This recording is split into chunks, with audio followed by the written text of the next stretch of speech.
सब तुमको देखिले मु अभिभूत हो जाए। मोर पलक केबे न पड़ू, तुमको मन भरी देखुए।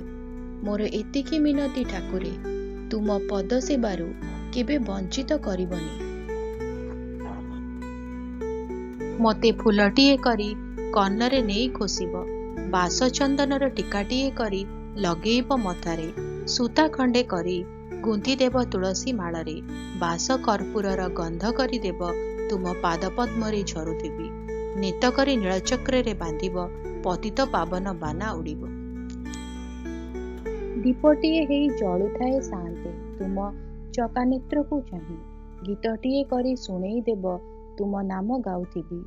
मोते पथटीए करिदेव प्रभु, पड़िथिबी श्रीमंदिर को, रथ काठ करी जत्नरे गढ़िब तुम नंदी घोष को। माटी हांडी करी अन्न रंधाइब, महाप्रसादरे भक्त मन तोषिब।